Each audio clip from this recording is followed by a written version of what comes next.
Então vamos lá, gente. Estamos aqui de novo, né? Dentro do Vet Connection 2025, gravando conteúdo. Tá? Um assunto bem legal agora, com pessoas que eu conheço há tempo, pessoas que estão conversando. O importante são 3 pessoas que pela primeira vez estão conversando com a gente. Tá? A gente vai falar de algo que eu, na minha carreira como profissional da veterinária e em multinacional do setor, sempre falei no potencial que é o mercado de felinos, tá? E quando a gente fala de mercado de felinos, não tinha como não trazer meus convidados de hoje. Então, assim, eu estou aqui, que vão se apresentar melhor depois, com a Jordana, nossa gerente técnica da Vetlog, e estou aqui com a Roxana e com o Tobias, que são sócios e proprietários da Chatterri, uma clínica referência nessa área. A Roxana, palestrantes, vão se apresentar melhor, mas assim, eu começo agradecendo a todo mundo que estava nos ouvindo, dizendo a todos que sigam a gente nas redes sociais. Eu acho que é importante o ouvir, se faz sentido compartilhar, porque a gente gera conteúdo realmente para que a gente tenha insights e fature e cresça nossos negócios com base nas nossas conversas. Que a gente está realmente como objetivo é gerar insights a todos. Então, sigam a gente lá, Vetlog Podcast no Spotify, no YouTube o canal Vetlog e nas nossas redes Vetlog, tá? Jordana, para a gente começar... Jordana está aqui. Jordana, para a gente começar, fala um pouquinho assim, quem é a Jordana? Quem é a Jordana? Eu vou ficar o dia falando de você. Um parênteses, Jordana e Roxana, para mim, vai sair uma bagunça, tá? Tá, mas vamos lá, vocês me corrijam. Eu sou a Jordana, eu sou administradora, gestora de pessoas há bastante tempo, há 13 anos. E eu falo que depois de velho, eu decidi fazer veterinária. Então eu sou quase veterinária também. Né, a minha vida inteira eu trabalhei na área comercial, nunca trabalhei em nada que não fosse área comercial. E há quase 5 anos, né, eu acho que eu uni a minha paixão pela medicina veterinária com todo o meu conhecimento na área comercial, com toda a minha bagagem, né, da primeira graduação de administração, e vim trabalhar na área comercial veterinária. Né, então eu digo que eu me encontrei, né, e hoje eu sou extremamente realizada. Me formo ano que vem e não penso de forma alguma em seguir para a clínica. Admiro, gosto muito, mas o meu caminho é a área comercial. Crescer aqui e permanecer. E a Jordana está aqui porque ela será host de outros podcasts nossos, tá? Aqui na feira. Então, junto com a Jennifer, que depois vai ter seu espaço, elas vão conduzir alguns conteúdos aí para nós, né? Porque eu vou ter que depois me ausentar pela pra uma primeira viagem, vez, né? Mas elas vão começar. E vamos lá. Tobias e Roxana, por favor, se apresentem melhor do que eu apresentei, com certeza. Mas vamos falar um pouquinho de vocês. Bom, eu sou o Tobias, obrigado, Giovanni, pela oportunidade. Sou médico veterinário há pelo menos 15 anos, quase 20 anos aí já formado. Apaixonado pela medicina felina desde que eu ganhei meu primeiro gato da minha mãe. Sempre tem o primeiro, né? Então eu sempre tive contato com animais, mas o gato realmente acabou ganhando meu coração já na época da faculdade. Nós somos os proprietários do Hospital Chatterri, somos um hospital 24 horas em Porto Alegre, e também temos o laboratório DNA Felino, que é um laboratório exclusivo para felinos. Atualmente a gente tem um hospital que abrange tanto a parte de clínica, cirurgia, laboratórios, e estamos aí há 20 anos no mercado. Bom, eu sou Roxana Rodrigues Fete, sou médica veterinária e fico muito feliz com o convite do Giovanni. Talvez o Giovanni não se lembre, mas ele é meu dindo na medicina de felinos, porque eu sempre quis fazer estágio na medicina de felinos, e quando abriu a primeira clínica aqui em Porto Alegre, ele falou com as gurias para eu ser a primeira estagiária. Eu não lembrava disso. Eu lembrava da faculdade. A Roxana, para quem não sabe, foi minha colega. Nós somos veterinários da Federal do Rio Grande do Sul, da URGS, e ela sempre teve um vínculo com a medicina felina desde da faculdade, né? Assim, então, eu não lembrava. Agora, tô falando, caiu a ficha, mas claro que acho que eu já estava na área comercial, então eu conheci as meninas quando eu fiquei sabendo. Verdade, que legal. Aí me falou, vai lá que vai dar certo, porque eu já estava desde o 4º semestre, então que eu falei que eu ia atender gato, só gato, e as pessoas tentavam me demover dessa ideia, porque diziam que eu ia passar fome, que eu não ia conseguir, né? Porque os gatos não eram tão presentes na nossa rotina como eles são hoje. Então as pessoas ficavam com pena e o Giovanni, ao contrário, ele falou, não, vai lá que vai dar certo. Então eu digo que é meu dindo na medicina de felinos, porque me incentivou a ser a primeira estagiária, né? Já era visionária. E eu fiz nesse tempo todo, me formei em 2004, mestrado, doutorado, faço a parte clínica do Hospital Chaterri, dou aulas em pós-graduação, faço palestra, acabei de lançar um livro de geriatria felina. Então a gente está bastante tempo, né, junto com o Tobias, que topou essa caminhada aí na medicina de felinos, crescendo, né, junto com a medicina de felinos, que tem crescido enormemente. E como que surgiu porque assim, quando a gente fala de felinos, quando eu disse que eu sou um entusiasta de natureza da nossa profissão medicina veterinária, tá? Eu acho que a gente tem uma profissão que, primeiro, ela lida com saúde, obviamente ela lida com cura, mas ela lida com saúde através da prevenção, e em um mercado maravilhoso. Passa por oscilações, existem dificuldades, existem cenários econômicos, políticos, mas a gente está num grande mercado. O mercado está muito aquecido e engatinhando ao mesmo tempo. Se a gente for ver dados assim atuais, a gente tem assim em Porto Alegre, e aí eu fui dar uma estudada nisso, a gente já está atualmente em 2024 com 850 mil animais de companhia, mais ou menos. Em Porto Alegre? Em Porto Alegre. E no Brasil são 150 milhões. Isso é o censo de 2022. E o que acontece? Apesar de a gente ser o quarto mercado do mundo, atualmente, a gente está muito distante do primeiro, que é os Estados Unidos. Muito distante. Então o que acontece? Os Estados Unidos, ele em território é menor que a gente. Então a gente tem uma capacidade muito maior de expandir cada vez mais a medicina felina. Sim, potencialmente o nosso mercado é gigante. Potencial é enorme. Cada vez tem mais gente no mercado, né? E também tem cada vez mais tutores que estão evoluindo, vamos dizer assim, porque os cães também são importantes, mas como a gente está falando de gato, então tem muitos tutores que vão tendo gato com o passar do tempo.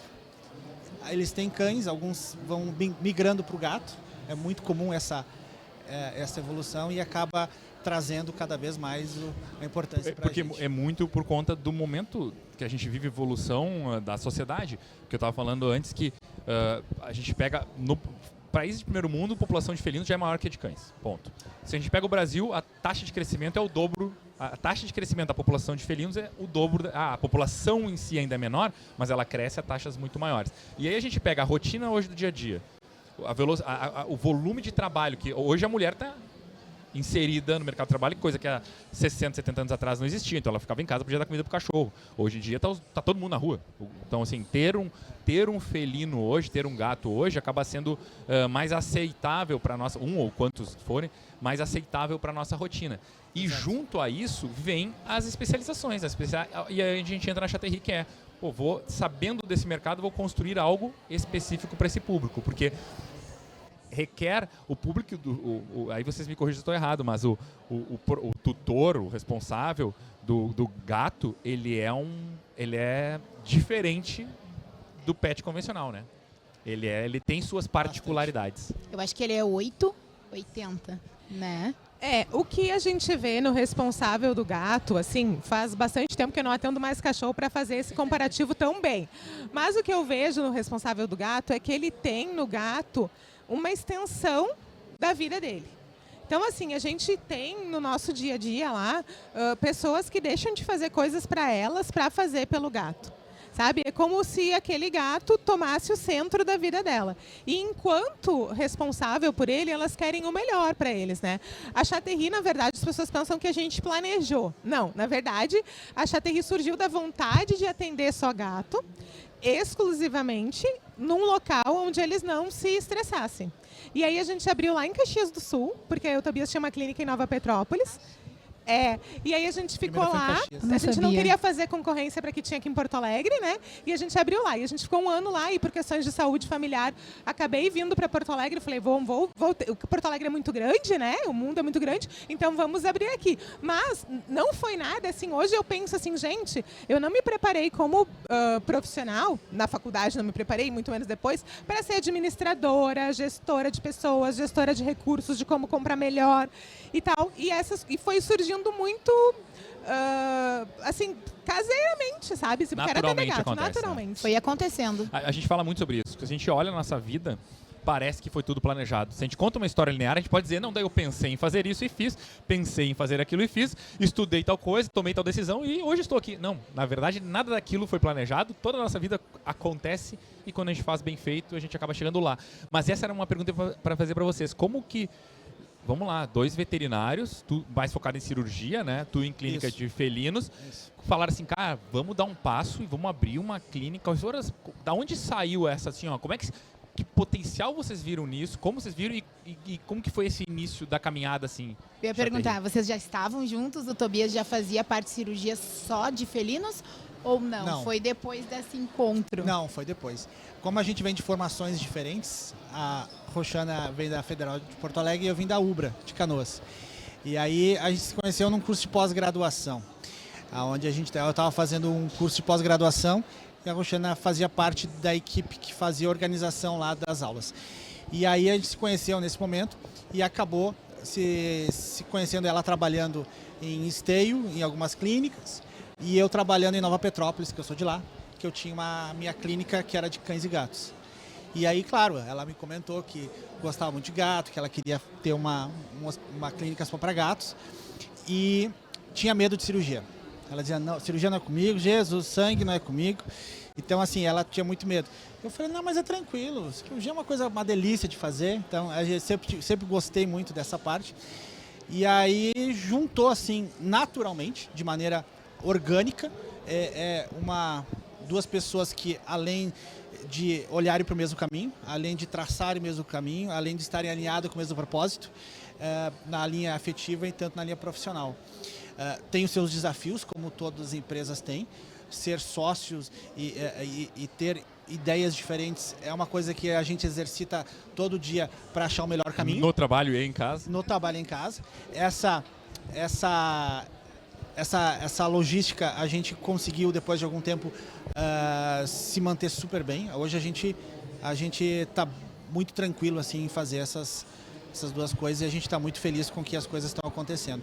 É que tu é muito paciente, né? Sou bastante paciente e a Roxana bastante enérgica, mas assim, os dois gostam de fazer as mesmas coisas. Então, quando a gente tem duas pessoas focadas no mesmo lugar, e aí entra por que as pessoas têm sucesso na vida e outras não tanto, se as duas gostam, é justamente isso, a doação do tempo que você tem para aquilo que você ama, né? Então, a Chaterri, ela realmente assim, não aconteceu por acaso, não caiu, ninguém nos deu nada, né? Foi muito trabalho, muito esforço. A gente abdicou de muitas coisas na nossa vida para poder realizar esse sonho. E aí, como é que foi o pensamento inicial? Vamos colocar nessa vinda para Porto Alegre, até pensando assim, quem está pensando em abrir uma clínica de gato, o que foi o básico que vocês sentaram e falaram assim, ó, para eu ter uma clínica de gato, eu tenho que ter no mínimo, qual a estrutura mínima necessária? Eu tenho, dentro da vivência, a gente sabe todas as particularidades e as necessidades, mesmo que seja uma clínica multiespécies, de tentar no possível manter um espaço separado para atendimento do gato, até na recepção. Mas quando vocês idealizaram a Chaterri, antes dela ser o que ela é hoje, aquele embrião, o que foi assim, ó, isso aqui tem que ter, para ter um atendimento mínimo focado no felino, isso aqui a gente vai ter que... Quando a gente abriu lá em Caxias, o que a gente tinha? Então, a gente tinha um consultório, uma salinha de internação, um espaço para os gatos ficarem se divertindo, né? E uma mini sala de procedimento, né? Era o que a gente tinha, assim, muito rudimentar, mas já muito organizado, né? E quando a gente veio para Porto, aí a gente aumentou um pouquinho. No início, a gente tinha hotelaria, né? Que é uma coisa um pouco desafiadora, porque o gato gosta de estar no seu ambiente, mas era uma ideia que na época... Isso é muito interessante, porque a gente fala assim, isso não dá certo, isso está errado, julgando com base no que a gente está pensando hoje. Na época aquilo fazia sentido, né? Hoje não faz mais. Mas na época aquilo fazia muito sentido e nos trouxe pessoas, né? Nos trouxe clientes. Ficou 1 ano, 2 tendo hotelaria, algumas pessoas pedem até hoje, né? E fazia sentido. Hoje talvez não faça mais sentido mesmo, né? Mas principalmente... Hoje a gente tem uma estrutura maravilhosa com coisas que a gente sempre quis, né? Que é uma salinha, com a salinha de despedida, que é uma coisa que me faz muito bem, com uma sala de acolhimento para o tutor poder ficar com o gato. Gente responsável, né? O conselho responsável, por favor, perdão. Enfim, a gente tem... O principal é um veterinário que goste de gato, conheça gato e queira estudar. E não é estudar assim, eu vou estudar hoje, já sei tudo. Não. Cada vez que eu estudo, eu sei que eu preciso estudar mais. E não estudar só de gato, né? Mas estudar de gente. Sim, e aí, quando a gente fala da estrutura que vocês tinham no início, como é a estrutura hoje da Chaterie? E aí, fazendo um paralelo a isso, se a gente consegue também trazer assim, ó, a estrutura da Chaterie hoje, ela está dentro do ideal, ou o que falta, que vocês ainda sonham em fazer, e aquele clínico que hoje tem... eu vou botar duas numa só, porque a gente já fala primeiro da Chaterie, e depois até assim, ó, para quem tem a clínica multiespécies, quais são os principais erros que esses caras, vamos dizer assim, os principais erros cometidos e como de forma, vamos dizer, justa, barata e simples, podem minimizá-los. Mas vamos começar entendendo a estrutura da Chaterie hoje. Vocês começaram lá do lado da onde é o hospital? Não. A gente veio de Caxias, daí a gente foi para a Avenida São Pedro. Tá. Na Avenida São Pedro, posso contar a história? Pode. Tá. Na Avenida São Pedro, a gente ficou lá quase 1 ano. E aí foi muito difícil o início, foi muito difícil. Assim, no primeiro mês, eu pedi dinheiro emprestado da mãe. No segundo mês, do pai. No terceiro mês, não tinha mais para quem pedir dinheiro emprestado.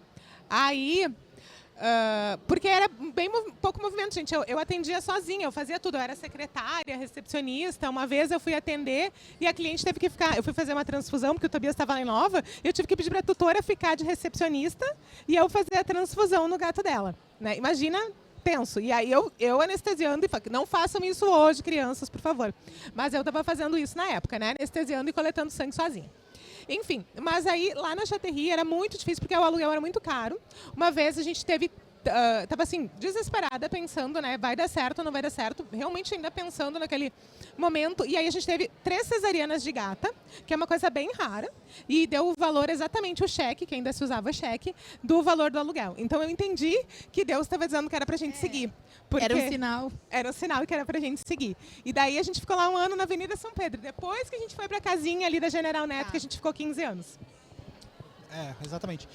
Com relação à parte técnica ali de atendimento do felino, que é o que eu fui perguntado, o tutor do gato, ele entende que o gato, o único lugar que ele está bem é dentro de casa. Saiu de casa, o gato está desconfortável, em graus diferentes. Então, quando você vai querer atender gato, quando você vai se dispor a fazer um atendimento exclusivamente para felinos, você precisa entender isso, que o teu paciente é um paciente que não gosta de sair de casa. Só quem tem gato sabe o quanto ele não gosta de mudança de rotina. O gato gosta de que todos os dias sejam iguais. O tutor do gato sabe se ele está bem ou mal só pelo fato dele não ter subido na cama e não tal horário. Ele sabe que se ele abrir a porta da geladeira, o gato tem que estar lá. Se ele não tiver, ele vai achar estranho. Então, cada gato tem uma maneira de se relacionar com a casa e com o tutor. Então, o fato dele ser assim, bastante... ter essa rotina... O tutor muitas vezes vai saber melhor do gato do que o veterinário. Então, quando o veterinário ouve do tutor assim, dizendo, olha, meu gato não está bem, mas eu não sei o que ele tem. E aí o veterinário pergunta, mas o que está acontecendo? Eu disse, olha, eu não sei. Ele está comendo, está tomando água, mas ele está diferente. Então, esse veterinário, esse tutor, ele realmente sabe que o gato não está bem. Então, o veterinário precisa entender e procurar a causa de uma suposta doença, um suposto problema que o gatinho está tendo. Principalmente aquele gato, às vezes, com mais idade, que já tem dor articular, ele já não se movimenta tão bem. Então, assim, Quando o veterinário vai se predispor a fazer um atendimento exclusivo, ele precisa entender, primeira coisa, o seu paciente, né? O gato, depois o tutor, que vai te trazer, e ele precisa, de uma maneira bastante objetiva, entender que a possibilidade de um problema tem que ter um caminho, um raciocínio clínico, para que ele fique confortável de fazer um retorno, de fazer um tratamento, porque senão ele não faz. Pode acontecer de tu fazer uma receita e o tutor não fazer, porque ele achar que você não sabe o que está dizendo, ou que não se sentiu seguro. Então ele é mais exigente de uma certa maneira. Por outro lado, é um casamento. Muitas vezes o veterinário tem aquele tutor a vida toda. Então quando você ganha o coração do responsável, você provavelmente dificilmente vai sair de você, a não ser que você permita. É um perfil de responsável muito mais fiel quando fidelizado, no sentido de entender o valor. Ele entendeu o valor, ele tem um perfil... Não é o preço, não vai... obviamente existem sensibilidades, mas assim, entra em outros planos. Não vai ser uma promoção, ele não vai experimentar uma clínica nova. É difícil. Né? Pode acontecer, mas geralmente é mais fácil ele ficar contigo. No segmento de vocês e no segmento diferente, o que eu vejo como grande desafio, e eu falo isso muito para o meu time, é assim, o nosso desafio, quando a gente fala em prevenção, principalmente, é tirar o gato de casa. É tirar o gato de casa. Por quê? O gato vem quando ficou diferente. Na dor, leva-se ao veterinário.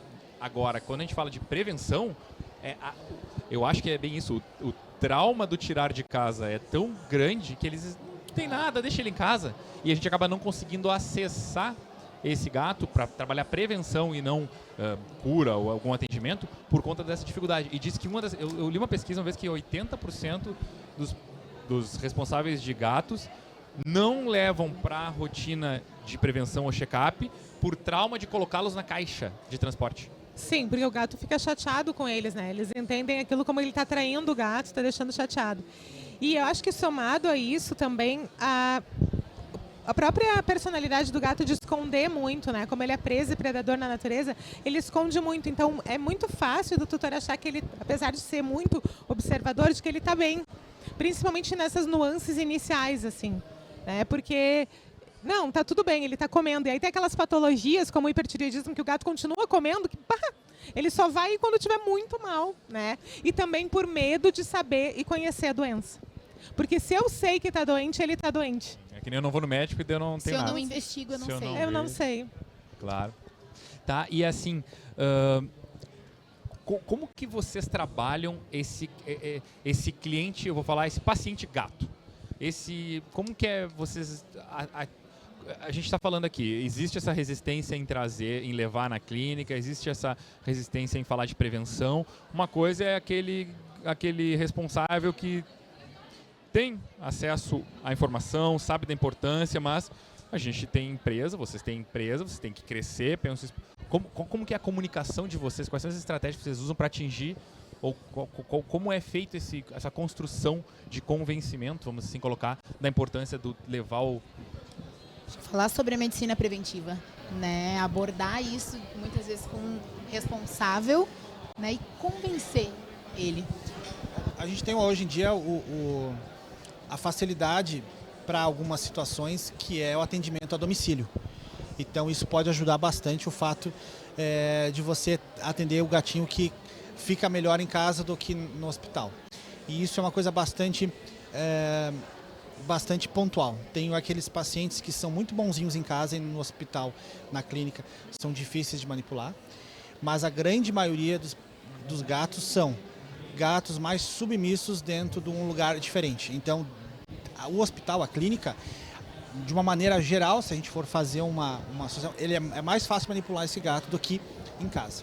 Em casa, ele é o rei da casa, e ele sabe onde é que ele vai se esconder, aonde ele vai fazer, então é mais difícil, às vezes, coletar um sangue em casa, às vezes, ou fazer algum exame, mas tem as suas exceções, às vezes isso vale muito a pena.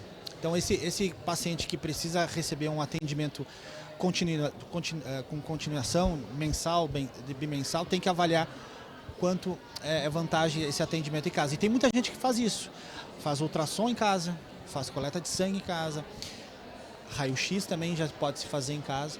Então, dependendo da circunstância, isso vale a pena. Vocês têm esse tipo de estrutura hoje? Parte do negócio da Chaterri é atendimento no hospital e vocês têm essa... A gente tem uma veterinária que trabalha com a gente há bastante tempo já, que é Chaterri no domicílio, né? Chaterri na sua casa. Então, assim, eu particularmente já atendi a domicílio e eu acho, no meu entendimento, que é para poucos gatos, porque a gente está invadindo o espaço deles, né? A gente está indo para a casa dele, porque quando o gato sai para o consultório, minha percepção, ele sai, ele está chateado, mas ele volta para o lar dele seguro. Quando a gente vai na casa dele, não existe mais um lugar seguro para ele ir. Então é por isso que a gente tem que analisar muito o perfil do gato, se funciona ou não, né? E falar de prevenção, realmente, a nossa medicina, ela é muito frustrante, porque é muito curativa, né? Ou tratativa, na verdade, porque curativa é pouco, né? Então a gente tem... hoje utilizado as redes sociais também para falar de doença para os tutores para chegarem usando esses mecanismos, né? E uma das coisas que a gente faz é um questionário para o tutor antes dele ser atendido. Que nesse questionário a gente conhece o responsável, a gente pergunta para ele quem que é o gato dele, qual que é o problema que está levando, qual o maior medo que ele tem, qual que é a restrição que ele tem de qualquer caráter, porque às vezes a gente tem restrição de caráter orçamentário, às vezes a gente tem restrição de caráter emocional, até físico, né? Então a gente conhece esse tutor e a partir desse primeiro contato com ele, a gente vai elaborar um plano de ação para aquela pessoa. Como que vai funcionar? Eu vou te interromper para entender. Imagina. Isso é feito antes do ato da consulta. Tipo, Antes da eu consulta. vou agendar uma consulta. É enviado esse questionário. Isso, é uma maneira que a gente conseguiu fazer para poder antecipar e saber um pouco mais do tutor sobre o gato dele, o que ele espera. E como vocês também vão abordar no momento da consulta. Eu acho que essa parte é muito importante também, né? Exatamente. Isso, tem uma pergunta que fala assim, o que você espera do médico veterinário? Porque tem pessoas que querem um médico veterinário que nem senta na consulta, né? Fala ligeiro. E tem outras pessoas que querem que tu aborde ele passo a passo, explica. Porque assim, uma consulta, ela tem em média 50 minutos. É pouco tempo, né? Para te conhecer a pessoa, linkar com essa pessoa e conhecer o gato. Porque a nossa expertise é em gato, né? E a expertise do médico veterinário é no animal. Porém, quem traz é uma pessoa. Então, se a gente não tiver expertise com a pessoa, ela não volta. O animal não volta. O animal até pode ter ido com a tua cara, mas ele não volta. E mais do que ele não voltar, como o Tobias falou, tu faz uma receita, a pessoa não vai fazer. Porque ela não sentiu confiança naquele médico veterinário. Enquanto eu faço o questionário, eu sei quem vai vir para mim. E eu sei que maneira eu vou me posicionar para aquela pessoa. Porque ninguém é igual, né? Eu adoro quando a conversa entra nos níveis que eu falo eureka, baita insight. Assim, dentro das rotinas que a gente fala, eu achei sensacional esse questionário prévio. É uma forma realmente de nivelar expectativas, né, e minimizar possíveis surpresas. Isso como que é feito de forma prática? A pessoa entra em contato, vai falar com a secretária. Isso. E essa secretária envia isso no WhatsApp e pede para retornar até... Como é que funciona na prática esse questionário? E um pouco mais do questionário em si, o que é importante ter nesse questionário e como que é o fluxo desse questionário chegar nos... Tá.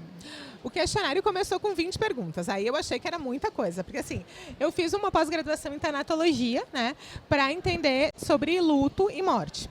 E lá na pós-graduação eu conheci um pessoal majoritariamente psicólogo. Eu era a única veterinária no meio. E aí eu comecei a ver como eles trabalhavam, né? Como que trabalha com as pessoas. E aí me surgiu a ideia do questionário. Eu falei, 20 perguntas é muito para as pessoas, vou resumir aqui para 6 perguntas. E aí então a pessoa liga lá, o Giovanni vai ligar lá para levar o bolinha, aí a secretária vai falar, com qual médico veterinário você quer ser atendido? Aí vai te explicar as diferenças, porque lá no hospital todo mundo é especializado em felinos. Mas a gente tem, por exemplo, uma veterinária, a doutora Monique, que fez gastro também, então vai direcionar, né? O Tobias é mais cirurgião, então a gente vai tentar direcionar para aquele veterinário, que está ali, né, além de clínico geral, tem alguma especialidade. E depois disso, ela vai então confirmar o horário que a pessoa quer, vai pedir que ela chegue 15 minutos antes e vai dizer assim, ó, nós temos uma política de mandar um questionário. Aí ela manda, e a pessoa tem até um dia antes da consulta para enviar para nós. Aí ela vai direcionar para o veterinário que vai atender e vai botar na ficha do gatinho. Para que, se alguém atender num outro horário, já tem ali o questionário. Aí eles colocam lá quiz. Aí o quiz é esse questionário do tutor, que eu falo que é a anamnese do tutor, né? Que é a anamnese do responsável. Eu tenho uma curiosidade. Nesse questionário, tem algo que chame muita atenção de vocês? Alguma resposta comum? Algo que se destaque? Sim. A última pergunta é o que é o meu maior desejo em relação ao meu gato, né? E aí eu pensei que essa pergunta ia gerar, quando eu formulei ela, muitas coisas estranhas, assim, né? E na verdade, 9 entre 10 tutores falam, eu não quero que ele sofra. Então, assim, as pessoas têm muita noção do que está acontecendo. É que a gente não para escutar elas, né? A gente não faz tanta escuta empática, porque quando a gente vai fazer uma anamnese, a gente vai perguntando para a pessoa, a gente bombardeia ela, né? Tá comendo? Tá, e a pessoa não tem tempo. Então, na verdade, a gente tem que perguntar assim, o que te traz aqui? E escutar essa pessoa.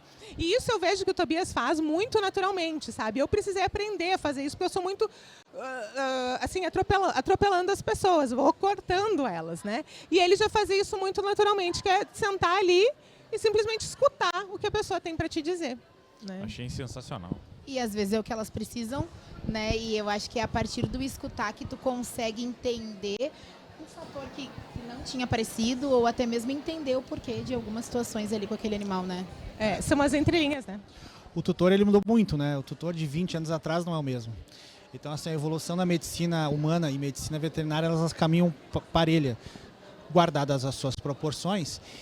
O médico, ele já deixou de ser aquele que imposiciona o que tem que ser feito. Ele começa a conversar muito mais com o seu paciente, o que ele quer fazer, das possibilidades que existem, né? Principalmente aquelas pacientes com câncer e tumor, né? Então, a medicina veterinária também evolui para isso, para justamente expor para aquele tutor as possibilidades e diferentes tratamentos para avaliar a melhor opção. E ele acaba sendo... Isso é importante porque ele acaba se responsabilizando junto pelo resultado, né? Ou seja, você tem 2 ou 3 caminhos para levar numa mesma solução.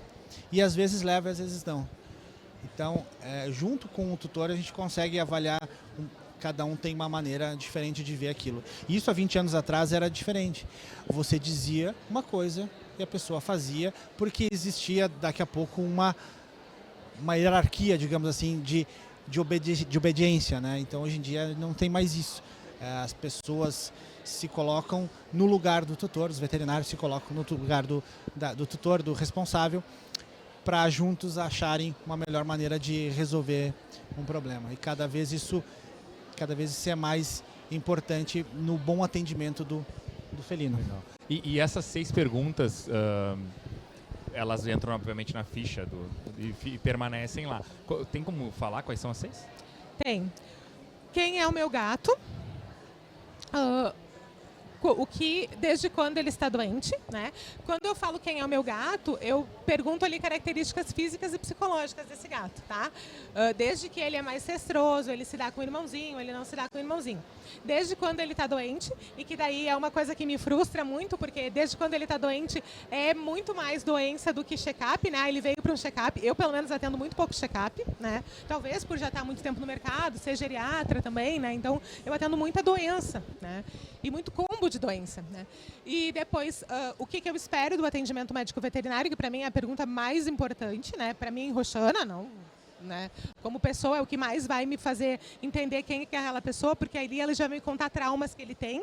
Então, eu não vou ficar batendo naquele tutor, naquela coisa, insistindo uma coisa que já... Não que eu não vou oferecer, pelo contrário, não é o tutor que, né, que sozinho vai decidir, mas eu já vou saber quanto ele machucado tá, né?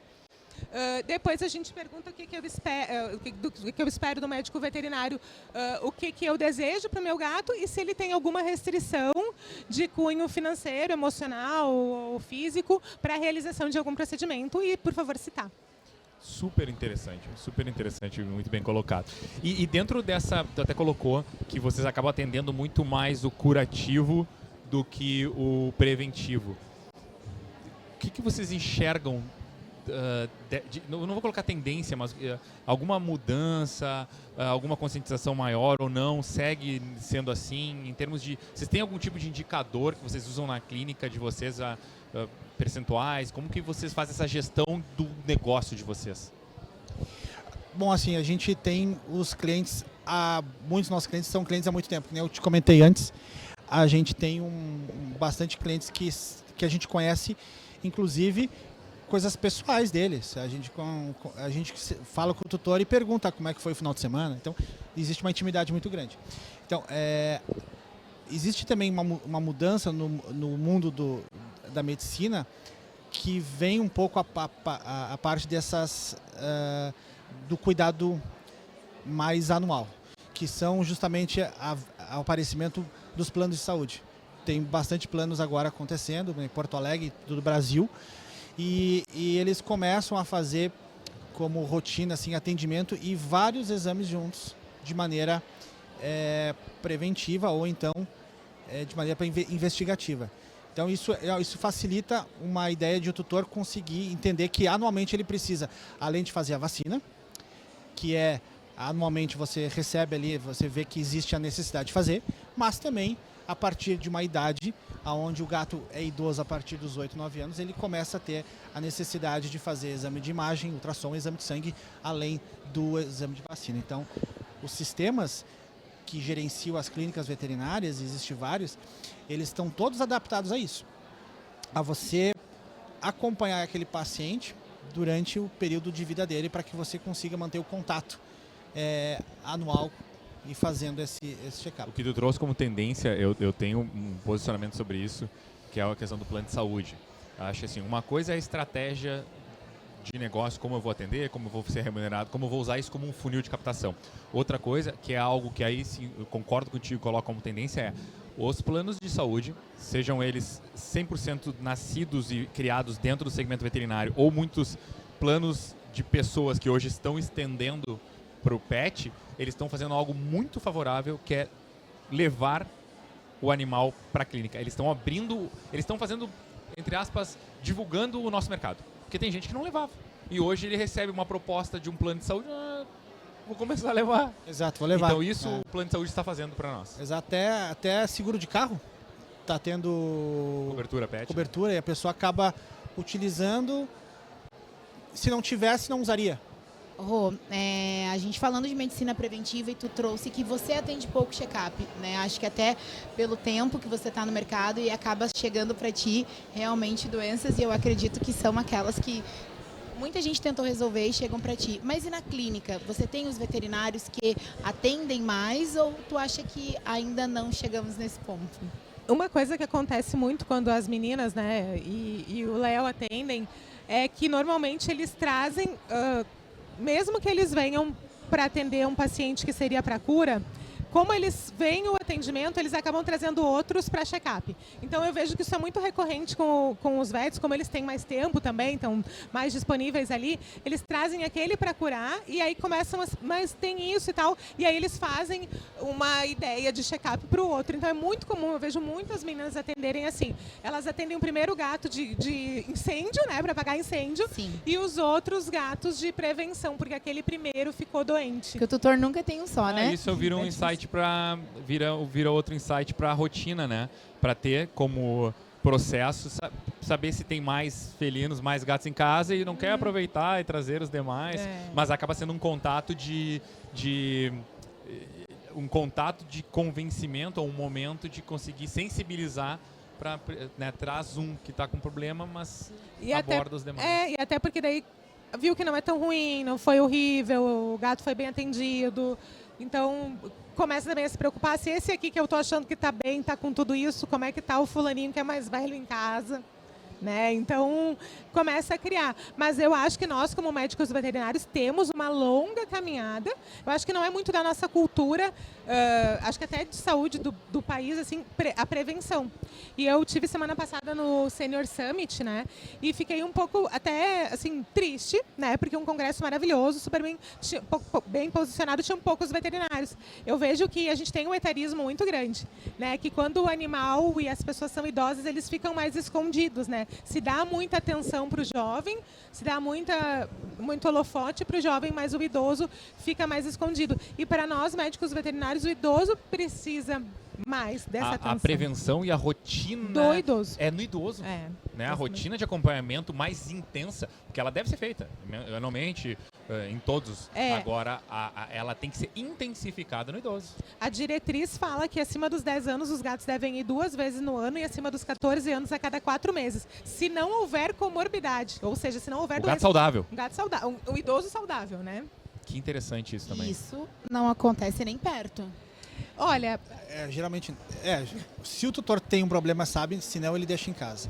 Porque aquele idosinho, ele vai ficando às vezes um pouquinho mais, com mais dificuldade de sair de casa, com mais receio, então eles acabam... Isso é conscientização, isso ainda é cultural aqui para nós. Tu vai para os Estados Unidos, a prevenção, o check-up anual é algo básico, rotina. A gente ainda está numa construção desse mercado. Uma coisa que acontece bastante é que o gateiro nunca tem um gato, ele tem mais de 1, 2, 3. Então, quando ele vê um problema num gatinho idoso e ele se dá conta que aquilo é um problema grave, o outro gato mais jovem, quando começa a ter os problemas relacionados à doença do gato anterior, ele age mais cedo. Então, ele aprende, o tutor aprende bem rápido isso. Então, principalmente assim, gato idoso que tem problema de vômito crônico. O vômito, ele foi por muito tempo considerado normal em gato. Gato é normal vomitar, isso cada vez menos se vê e as pessoas cada vez acham que não faz parte de uma naturalidade, coisa que não é, mas por muito tempo foi, né? E se o veterinário não pergunta se o gato vomita, o tutor não diz, porque ele acha que é normal. Expelir a bola de pelo. E expelir bola de pelo faz parte do gato. Agora, o ideal é que isso saia por baixo e não por cima. Muitas vezes o gato vomita aquilo, a bola de pelo, mas isso não é semanal. E às vezes não é mensal. É mais longo ainda. Tá? Então, esse tipo de informação também vem melhorando a parte. E bom, e o Instagram tá aí, né? O que a gente tem de IA hoje, de informação tecnológica para manter a saúde do gato, cada vez tem mais. E é desafiadora. Tem tanta coisa que a gente não consegue dar conta de aprender de tudo, né? Então, tem muita coisa relacionada a isso que o tutor acaba captando. E dentro disso, eu acho assim, o que fica sempre o mercado de felino é enorme, ele é grande, ainda tem muito a ser impactado, mas ele também é muito particular, é muito peculiar frente a uma medicina veterinária convencional ou multiespécies. Dentro da Chatterri, como que vocês constroem essa... Eu já entendi, por exemplo, o questionário. Maravilhoso.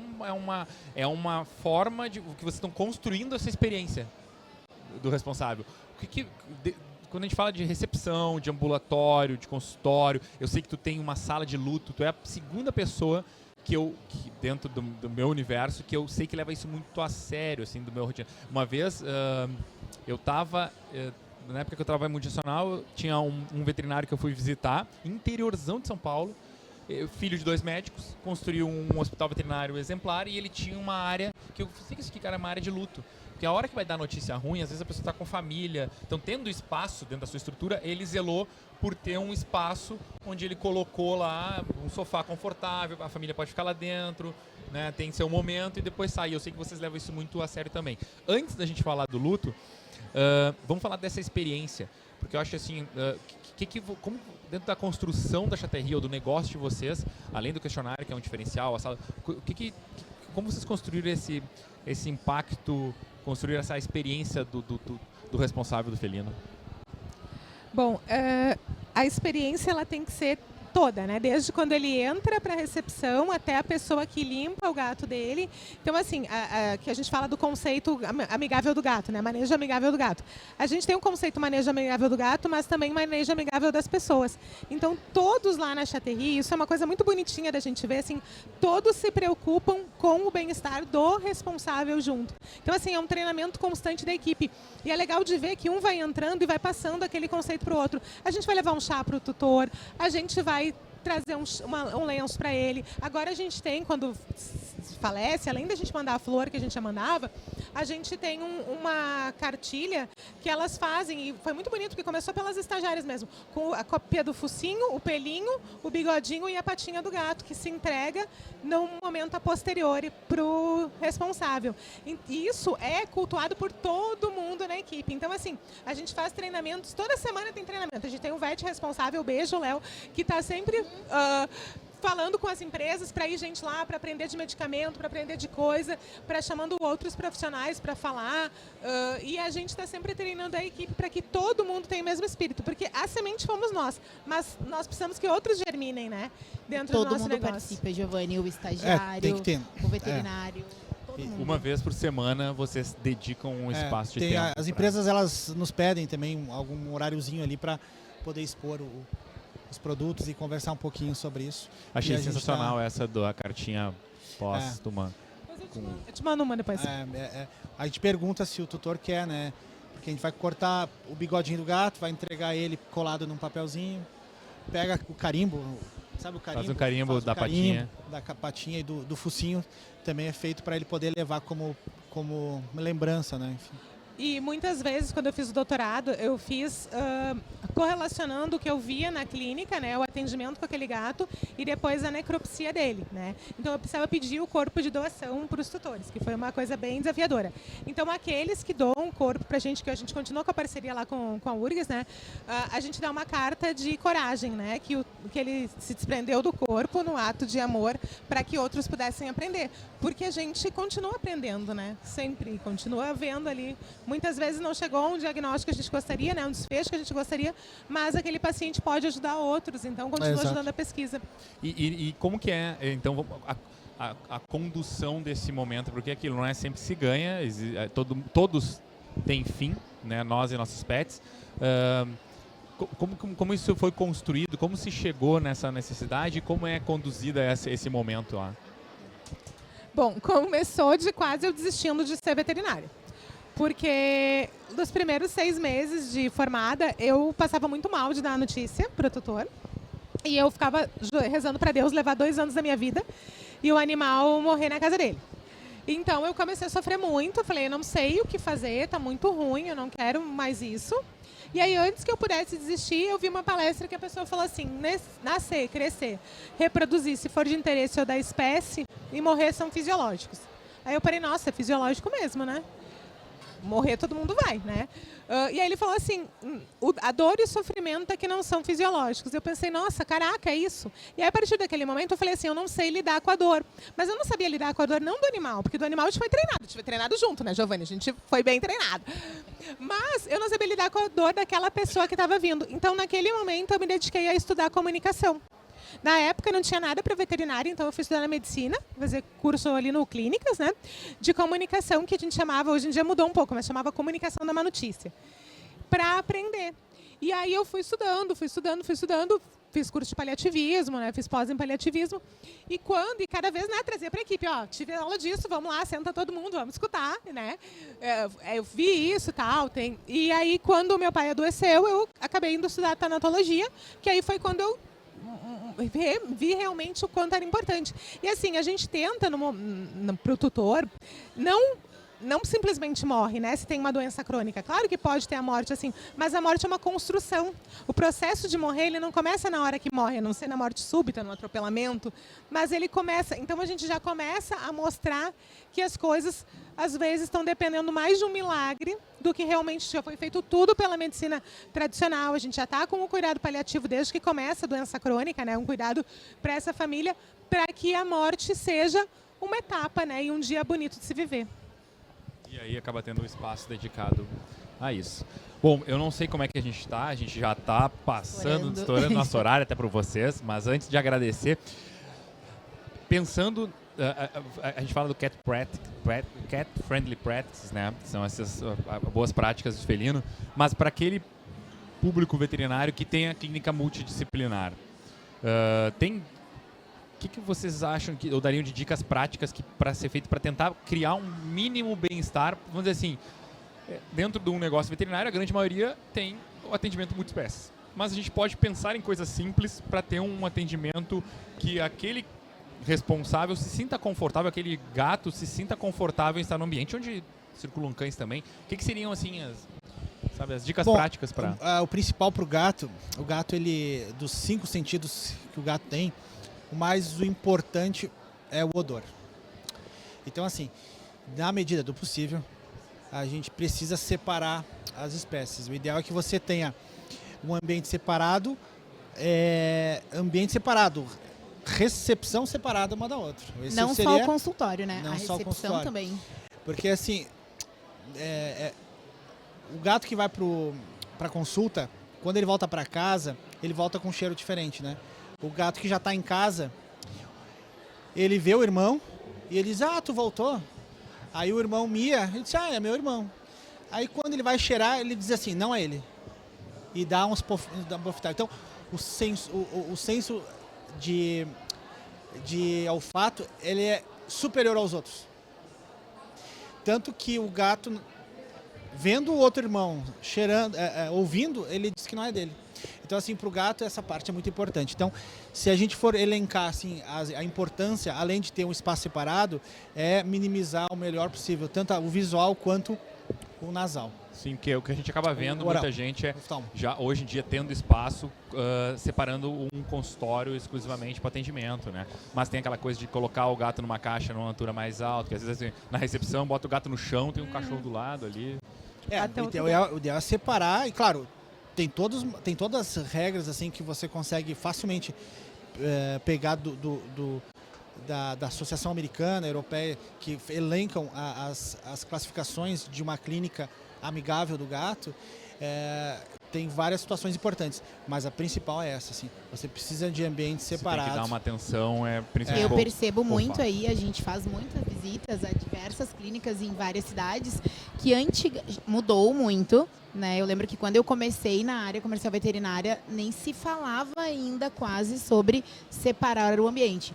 Eu vejo que evoluiu, mas eu ainda percebo muito o que o Giovanni trouxe, que é o consultório separado. São poucos os locais, né, que a gente vê que a recepção também é separada, né? Então, o consultório é separado, mas a recepção ainda não é. Por isso que eu perguntei essa importância para vocês. E a internação, né? É mais importante ainda. E eu acho que, assim, se eu tenho uma internação separada, eu tenho que tentar na minha equipe um estagiário, um auxiliar, um enfervete que goste de gato, que tenha... Porque, assim, é nítido ver. E não é bobagem, né? É só se dá a benefício da dúvida. Né? Eu acho que não funciona. Então me dou o benefício da dúvida para ver se funciona. Que é igual com a pessoa que fala assim, eu não gosto de gato. Ela tem um gato, já ama o gato, já quer mais gato. Enfim. Porque isso acaba sendo ferramenta de recrutamento para vocês, né? Porque desde da atendente de balcão até um auxiliar veterinário, tem que ser gente que ame ou tenha uma característica. O que diz assim, isso aqui... Tem que ter, porque a pessoa que trabalha com gato, ela precisa entender que aquela pessoa que está atendendo tem o mesmo carinho que tu. Então, o fato de você estar atendendo, seja na recepção, seja veterinário, as exigências são as mesmas. Então, tu já vai de uma maneira diferente atender essa pessoa. Legal, gente. Legal. O principal requisito para trabalhar com gatos é respeitar e conhecer o gato e saber que aquele gato é o afeto de alguém. Então, muitas vezes, quando a gente ia contratar, principalmente o pessoal da higienização, eu falava assim, tem filho? Tenho. O mesmo amor que tu dedica ao teu filho, essa pessoa dedica ao seu gato. Então, é como se fosse o teu filho, só que com uma roupagem felina. Acaba tendo que pescar na entrevista uma sensibilidade da pessoa, né, com pessoas. Exatamente. A experiência, né? Na verdade, eu digo que eu não tenho felinos, né? Eu já tentei, a Roxana sabe, mas os meus cachorros não permitem. Mas eu percebo que quem tem felinos, as pessoas que convivem comigo, elas têm a experiência desde a recepção, que nem ela disse, até como que vai no consultório, como que aquele felino, como que aquele gato dela é recebido, até a internação, né? Então, eu acho que essa experiência pro tutor de gato vale mais que qualquer coisa. Bom, e a gente, assim, chega ao final. Eu quero agradecer a presença de vocês. A gente que agradece. Eu acho que, foi assim, fantástico. É muito legal ver empresários veterinários dedicados a um segmento e tão bons naquilo que fazem, vamos dizer assim, dentro de um nicho. E ver isso transparece em vocês. Acho que o sucesso de vocês tem muito a ver com quem vocês são e onde conduziram. E aí o pessoal que quer saber mais, tanto de vocês quanto da própria Chaterri ou do laboratório, como que fazem para entrar em contato com vocês? Bom, a gente tem o WhatsApp do hospital, o telefone fixo, e também tem as redes sociais, o Instagram do DNA, o Instagram da Chaterri, e tem o nosso também, o Dr. Tobias e a doutora Roxana Rodrigues Fett. A gente está aberto lá para tirar dúvidas e poder conversar com as pessoas que têm interesse em saber um pouco mais desse universo aí. Nos sigam lá nas redes DNA Felino, DNA _ Felino, Chaterri Cat, né? Meu, Roxana Rodrigues Fett, Tobi Vet, para saber, seguir o que a gente está fazendo, né? E o que o hospital está fazendo. A gente sempre faz promoções no sentido de trazer novidades para os tutores, novidades para os gatinhos, né? E trazer o melhor para essa espécie que é a nossa paixão. Legal. E nós, né, nos encontram no site da Vetlog, no Vetlog Podcast no Spotify e também no nosso canal do YouTube Vetlog, tá? Obrigado, gente. Obrigado a todos. Obrigada. É um prazer.